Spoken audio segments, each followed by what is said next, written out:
What's up, gamers?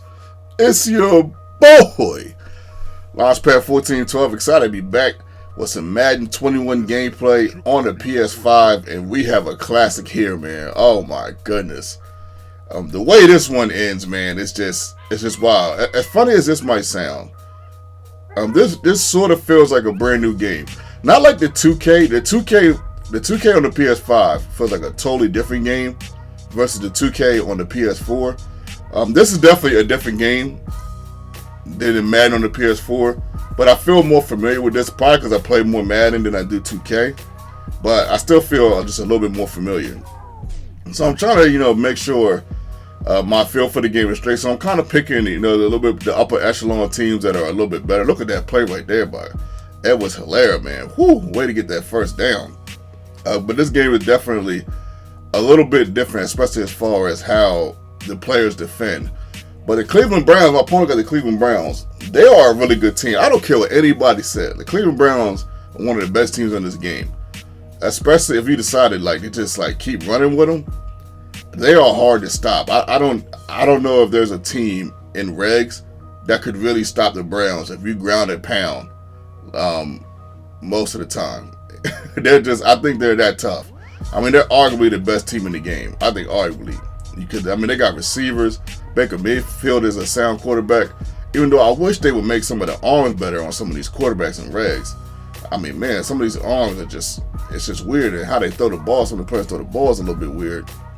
Like Dak Prescott, they got him throw the ball kind of crazy weird. But right here in this classic, the boy Honey Badger, of course he's going to make a play. It's an interception right there. I'll take it, man. And we hit the boy. Sneaky nice. We snuck that one in there. I usually don't throw streaks on the right-hand side. I usually throw it on the left-hand side when I'm trying to cut it between the seams, but it looked open, so I just throw it to him as Kaiser gets a nice catch on the left-hand side. Third down to 4, we're going to try to make something happen. We get it to Kelsey, and he does get us some good yards. I thought he got us the first down, but then with Williams, man, he gets us the first down and gets us all the way down to the 11. But yeah, I'm still, believe it or not, I'm still trying to get a feel for the game to a degree. As we go 14-0. I know some of y'all thinking 14-0. What the heck is going on? LP, normally once you up 14-0, there's no classic involved, but that's not the case in this one, man. This guy definitely comes back in this game, and you guys know my games, man. He could win it, I could win it, and that's the beauty of watching my channel. You never know what's going to happen on this on this channel. I might post a game where I get blown out, or I blow somebody out. My opponent might beat me at the buzzer, and I might beat them at the buzzer. You just never know. Because you got to understand, man, if I called every game a classic and I always won, then there would be no surprise as to what happened there. And somebody, get him! Nick Chubb, man, hit me with a 60-yard banger right there. I'm like, man, you got to be kidding me. I couldn't believe he popped off on me like that. Even though the Chiefs' defense is not the best defense. Let's be 100% honest, but they do have superstars that they do have players that stand out. Chris Jones, Honey Badger.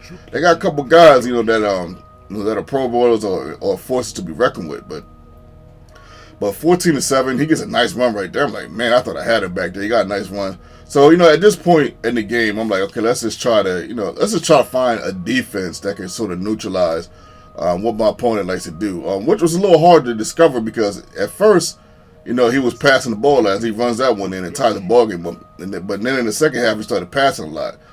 And then this guy came into play. This guy, I believe he goes by the name Myles Garrett. This dude, man, he had 4 sacks, man. He was causing all kinds of havoc, man. And that's just another testament to my point I was making earlier as far as how the Cleveland Browns, of all teams, if you can believe it or not, you could argue that they're the best team on this game in regs, of course. I mean, I guess there's nowhere else where they would be the best team. But at any rate, first down at 10, we go to the left. It's your boy. We hit the boy Tyreek Hill on a mean streak, man. Just like in real life, man. So that was really, really nice to get that off. And then we got to stop, man. We got to find a way to stop this guy. Third down to 4. Let's see what we can do. He goes over the middle, gets a wide open Austin Hooper. I'm like, man, that's one of the problems I've always kind of had in my defense, kind of covering that mid part. I've always kind of had that, that problem. But some people discover it, some people don't. This guy discovered it pretty well in spurts. Right here, he caught me on the quick hike right there. I mean, good catch. He caught me on the quick hike. First down to 10. Scrolls to the right. Throws to the right. And I thought I had to pick with the Honey Badger, but somehow he ended up getting that nice run right here to keep the chains moving by 27.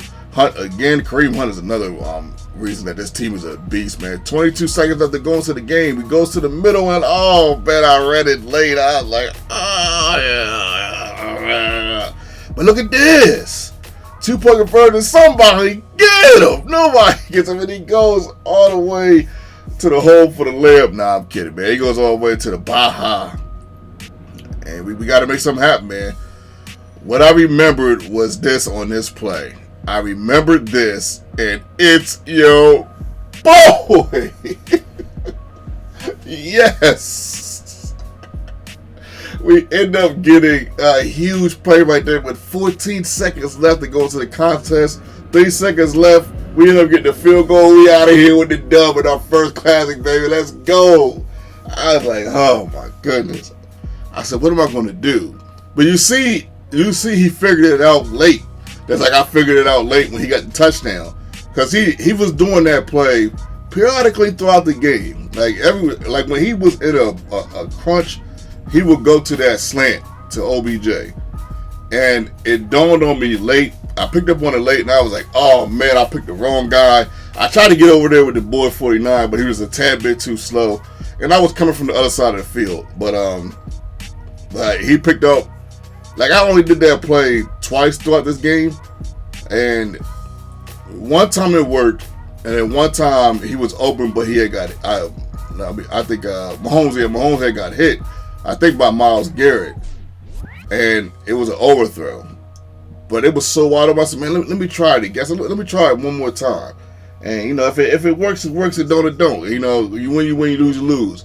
But he was wide open, man. Tyreek Hill, an absolute beast. That's why I say I'm trying to tell you, man, he's the best receiver on this game because of the separation that he can get. He's different, man. He's as far as wide receivers, he's a unicorn on this game, without question, man. Because of the speed, the separation that he can get, man. Shout out to my opponent, much love, much respect, man. Had a lot of fun playing this game. I still got to figure out, you know, my identity in this game. You know, it's not like the PS4 version where I was very comfortable with my identity and what I did on the game. This is different. You know, I got to get used to it. This is a little bit different. It's different enough to where I kind of got to relearn my identity. You guys could have been anywhere in the world tonight, but you're here with me, and I appreciate that. You boy!